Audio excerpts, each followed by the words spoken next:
From today, I'll be living with Lily and Liam. Others should just go into a care facility.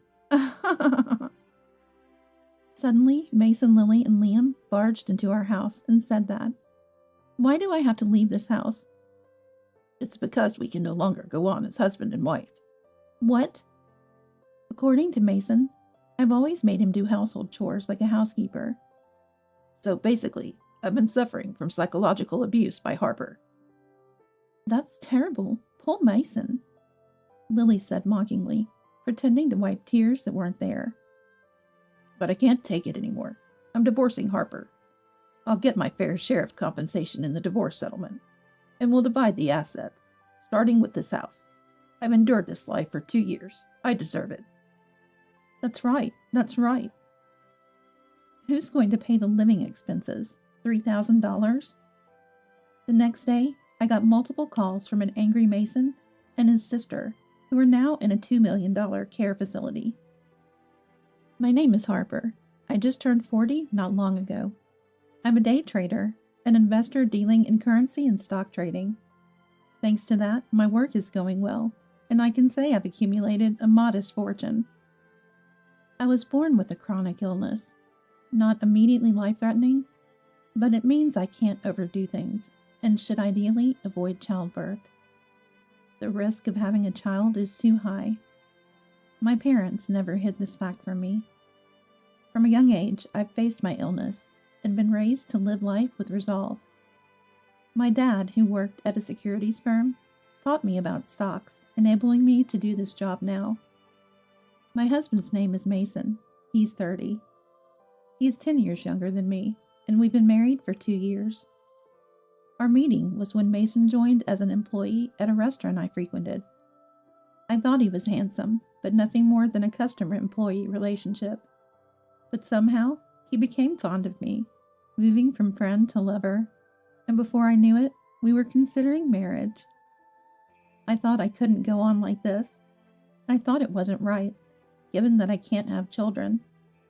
Mason was still in his 20s. I couldn't let him give up the possibility of having his own children for me.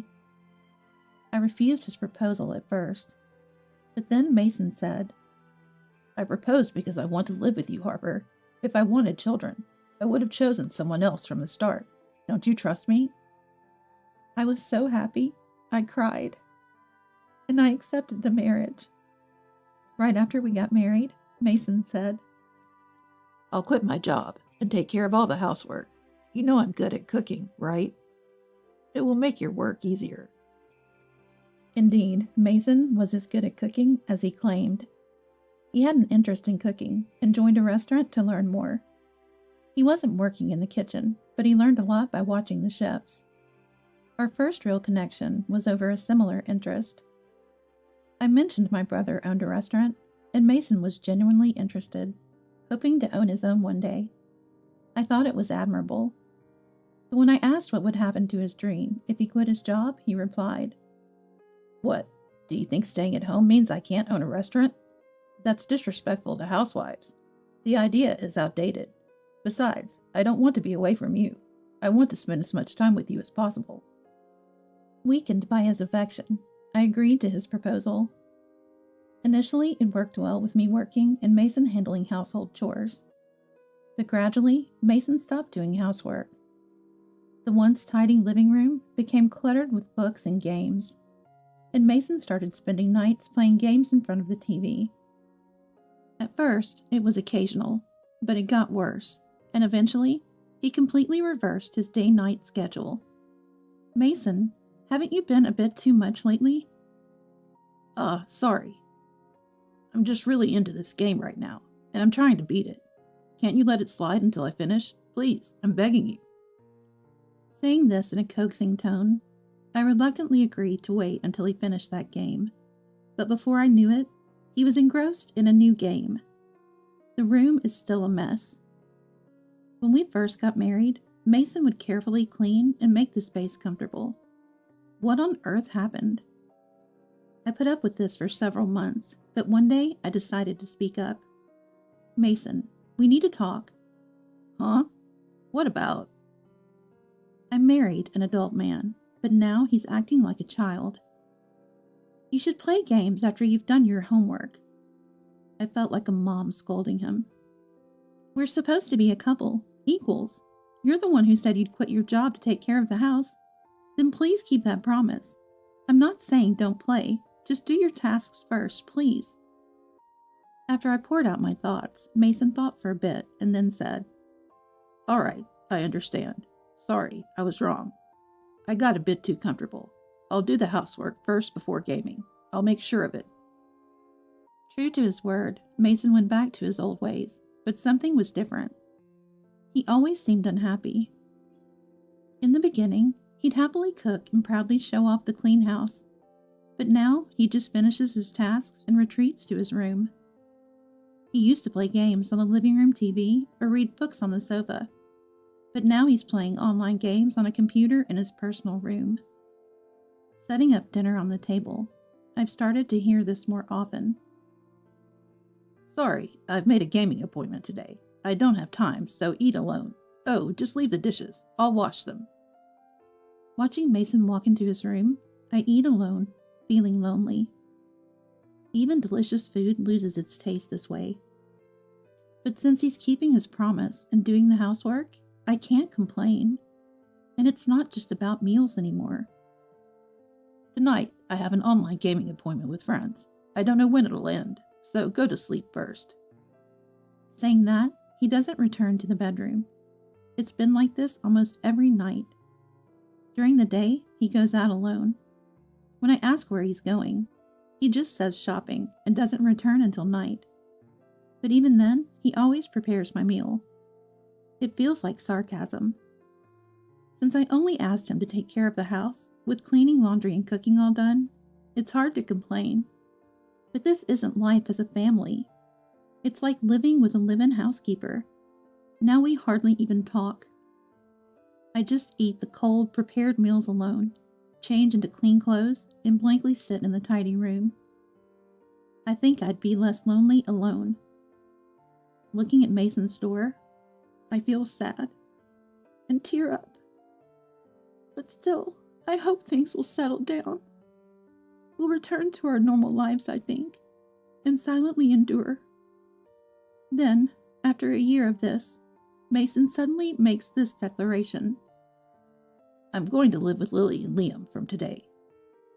The rest can go to a care facility. Suddenly, Mason, sister-in-law Lily, and sister-in-law's husband Liam came into our house and said that. It made no sense. I thought Mason moving here for our marriage meant Lily and Liam were moving to the apartment he left. Wait, you mean you're leaving this house to go back to your old apartment? Confused, I asked that, and the three of them looked at each other and laughed.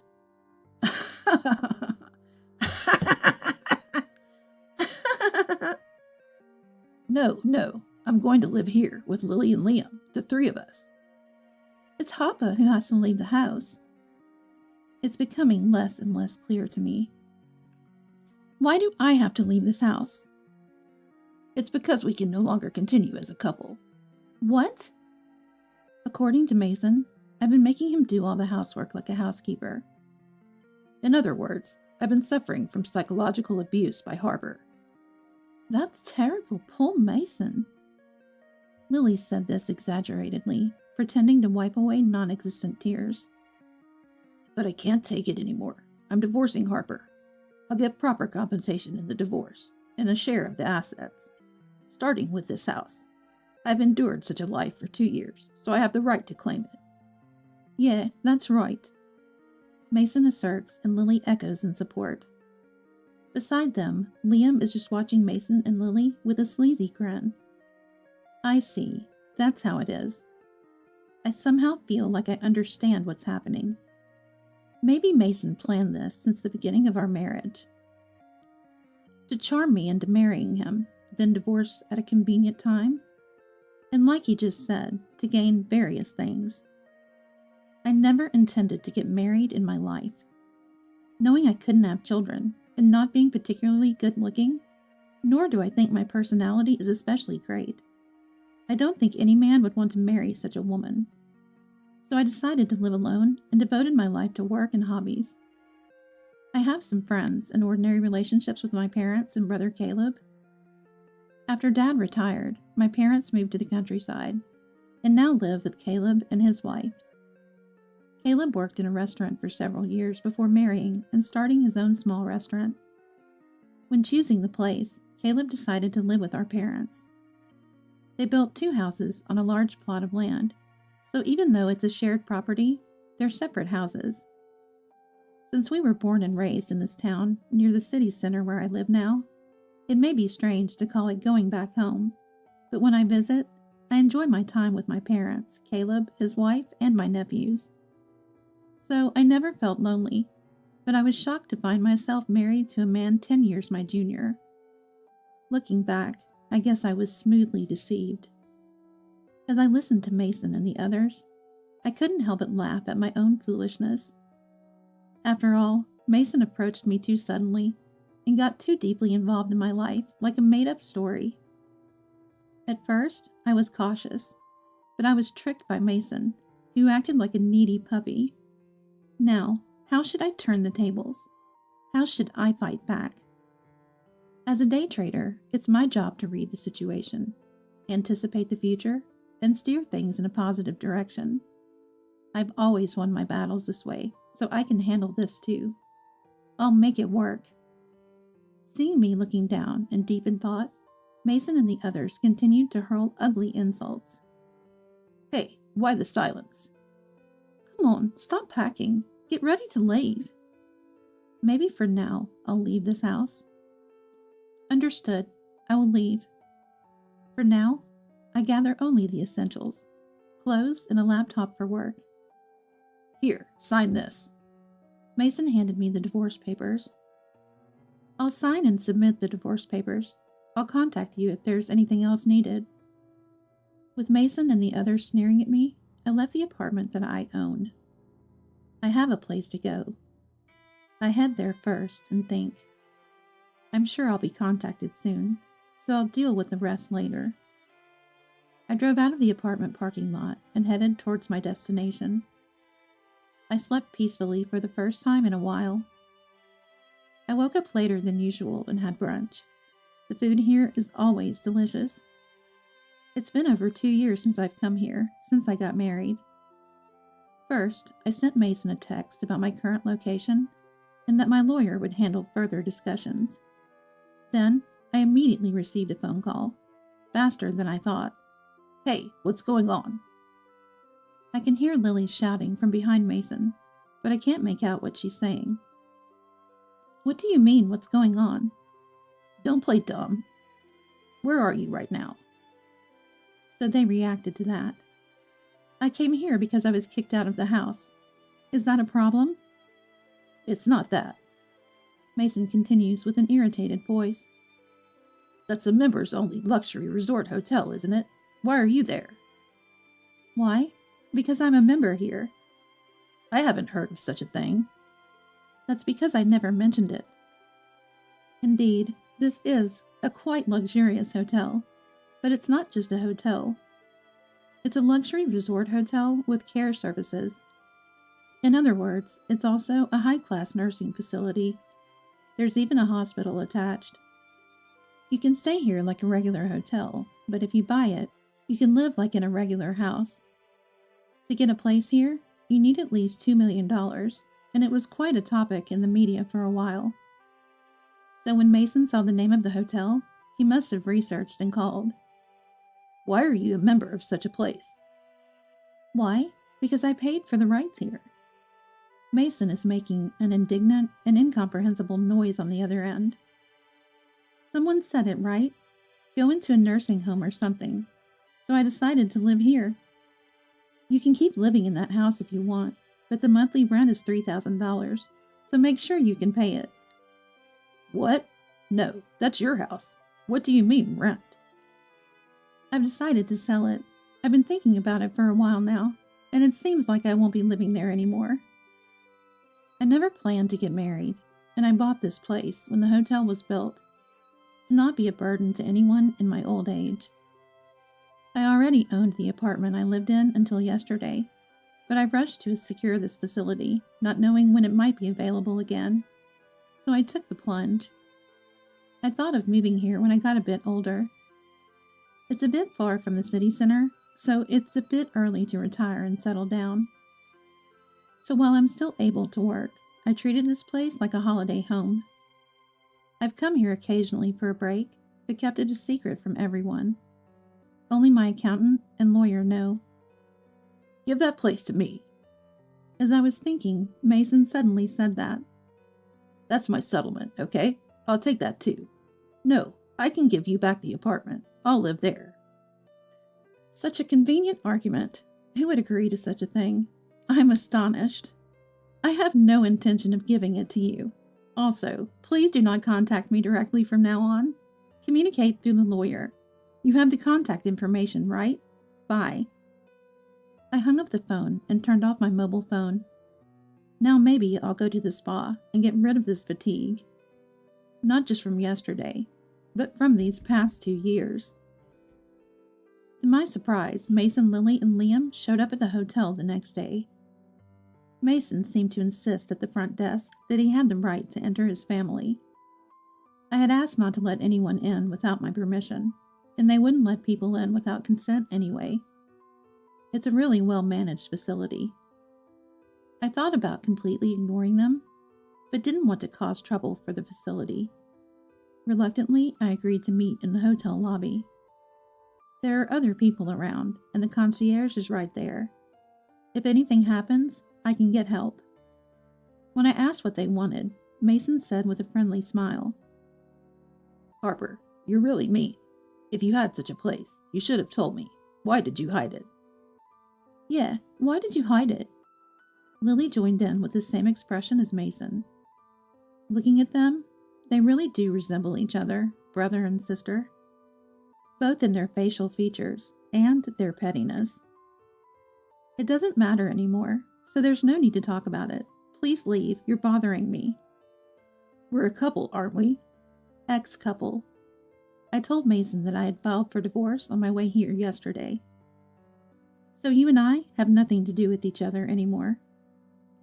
Why would you file it on your own? Why on my own? They were the ones who issued the divorce papers and handed them to me for signing. It's okay. We can just get remarried. Yeah, let's do that. Lily showed off her knowledge, and Mason happily joined in. I refused.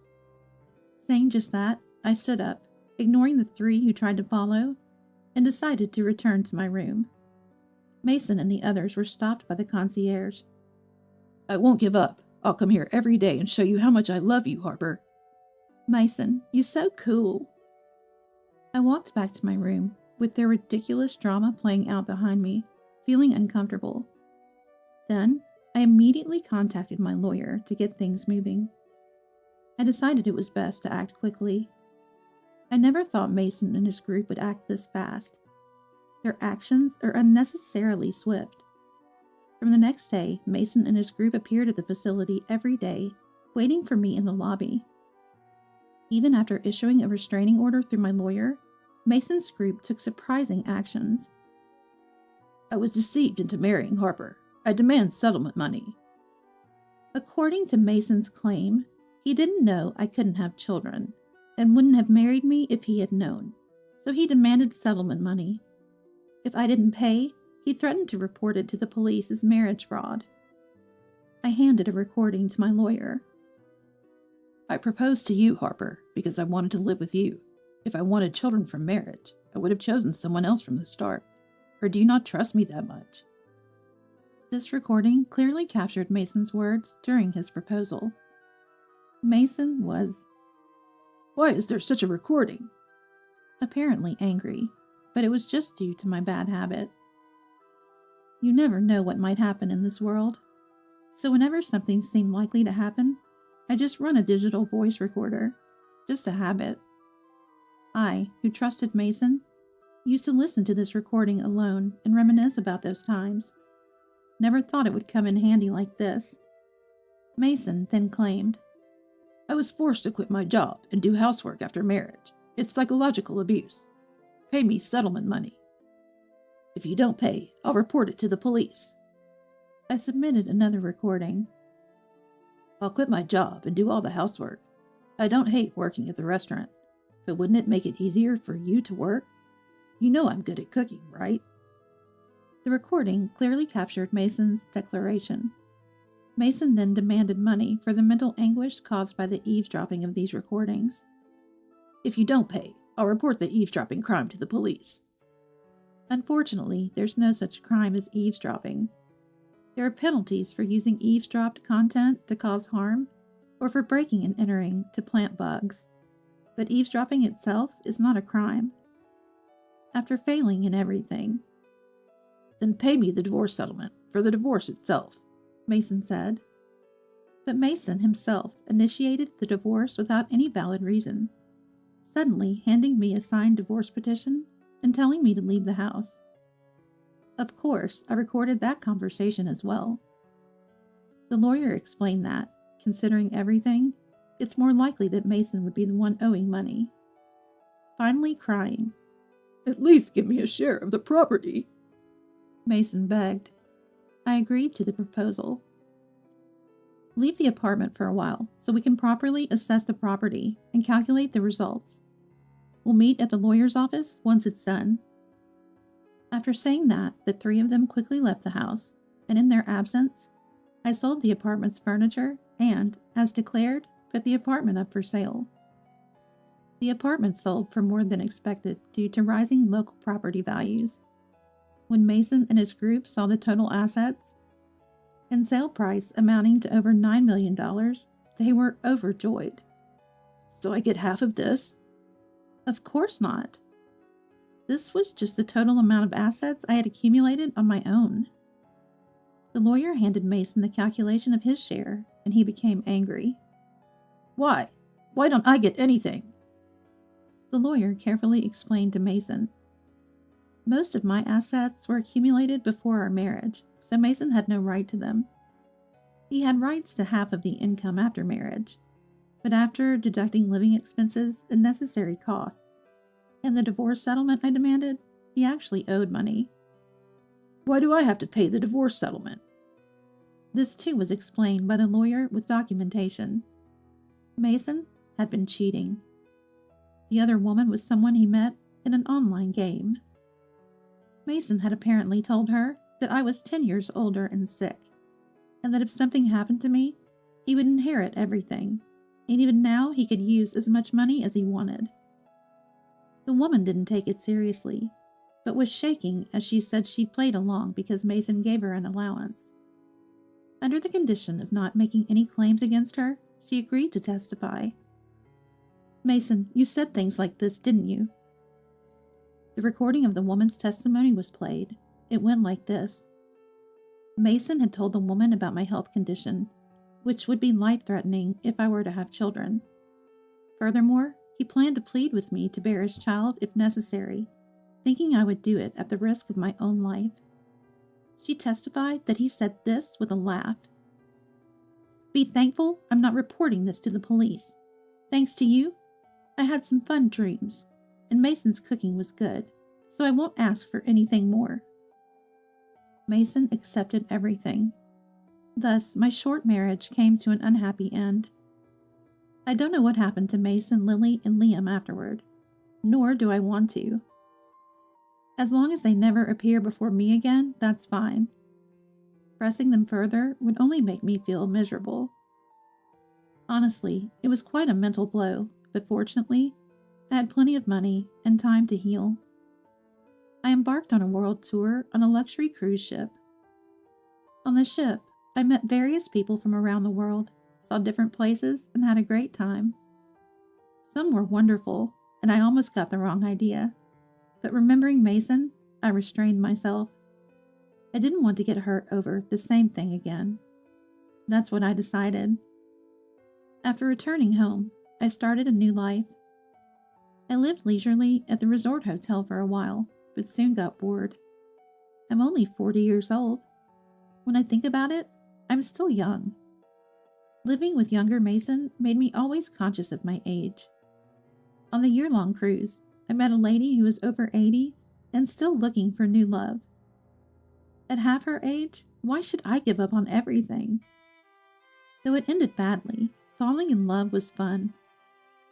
Why should I give up that joy, that possibility, just because I got hurt by someone like him? I felt that way. As I was thinking, my mobile phone blinked, indicating a text message. It was from a man I met on the ship. He was coming to America and asked if we could have dinner. He had been on the ship with his high school daughter. We got along well and often spent time together at the ports. Maybe having a daughter feels like this. I remember enjoying our time together with that thought. I replied, I would love to meet, feeling a little excitement. From the halfway point of my life, I take another new step forward.